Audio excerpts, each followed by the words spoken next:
நீலகிரியில் முக்கிய பணப்பயிராக தேயிலை விவசாயம் மேற்கொள்ளப்பட்டு வருகிறது. மலை காய்கறிகளுக்கு அடுத்தபடியாக தேயிலை விவசாயமே பிரதான தொழிலாக செயல்பட்டு வருகிறது.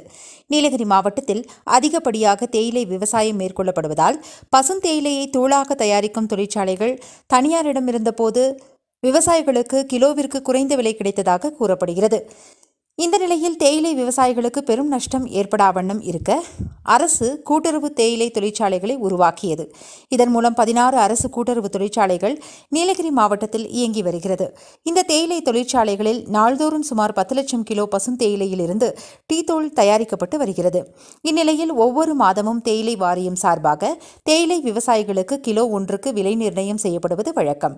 குறிப்பாக கடந்த அக்டோபர் மாத விலை நிர்ணயமாக பசுந்தேயிலை கிலோ ஒன்றிற்கு ரூபாய் 24 வரை நிர்ணயம் செய்யப்பட்டதாகவும், ஆனால் அரசு கூட்டுறவு தேயிலை தொழிற்சாலைகளில் தேயிலை விவசாயிகளுக்கு இந்த தொகை வழங்கப்படவில்லை எனவும் கூறப்படுகிறது. இதனால் 50 லட்சம் கிலோ தேயிலை வழங்கிய விவசாயிகளுக்கு 1.60 கோடி வரை இழப்பு ஏற்பட்டுள்ளதாக கூறப்படுகிறது.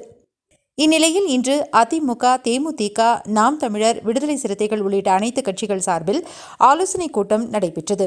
இக்கூட்டத்தில் அக்டோபர் மாதம் பசுந்தேயிலை வழங்கிய விவசாயிகளுக்கு நிலுவையில் உள்ள தொகையை உடனடியாக வழங்க வேண்டும் எனவும், வருகின்ற செவ்வாய்க்கிழமைக்கு பிறகு சிறை நிரப்பும் போராட்டத்தில் ஈடுபட உள்ளதாகவும் அவர்கள் தெரிவித்துள்ளனர். The Big Shop, a shop where your shopping never ends. நாங்கள் இன்று கூடி விவாதிக்கின்ற சப்ஜெக்ட் என்னன்னா, நாங்கள் மரியாதைக்குரிய முன்னாள் முதலமைச்சர் மறைந்த புரட்சித் தலைவி அம்மா அவர்களுடைய காலத்திலே இன்கோ ஃபேக்டரியினுடைய இந்த தேயிலை தூள் எல்லாம் ரேஷன் கடையில் விற்கணும் என்று சொன்னார்கள். இன்றைய முதலமைச்சர் மாண்புமிகு மரியாதைக்குரிய தளபதி ஸ்டாலின் அவர்களும் அதை தொடர்ந்து அதற்கான முன்னெடுப்பை செய்து கொண்டிருக்கின்றார்கள்.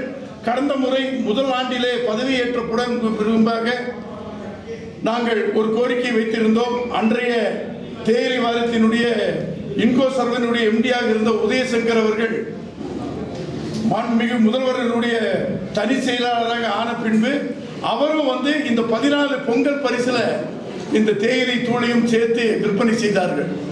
அரசாங்கம் தேயிலை தொழிலுக்கு நல்ல விதத்திலே இந்த மாவட்டத்தை காத்து வந்திருக்கின்ற நிலையிலே நாங்கள் அரசாங்கத்தினால் இந்த தேயிலை தொழிற்சாலையை கூட்டுறவு தேயிலை தொழிற்சாலை 50-50 என்ற விகிதாச்சாரத்தில் இருக்கின்ற தேயிலை தொழிற்சாலையை நடத்த முடியவில்லை என்றால் எங்களுக்கு அந்த ஷேர் ஹோல்டர் இருக்கு. அதாவது நாங்கள் எல்லாம் பணம் கொடுத்து இந்த ஃபேக்டரியை நடத்திருக்கோம் பண்றோம் இல்லைங்களா, அந்த ஷேரை விவசாயிகளிடமே திரும்பி அளித்திட வேண்டும் என்ற கோரிக்கை தான் இப்பொழுது நாங்கள் வைத்திருக்கின்றோம். வருகின்ற 22ஆம் தேதிக்குள் அந்த உரிய விலையை அறிவிக்கவில்லை என்றால் 2000 ஆண்டிலே தேயிலை விவசாயிகளும் தேயிலை தொழிலாளர்களும் எப்படி 4 மாநில எல்லையை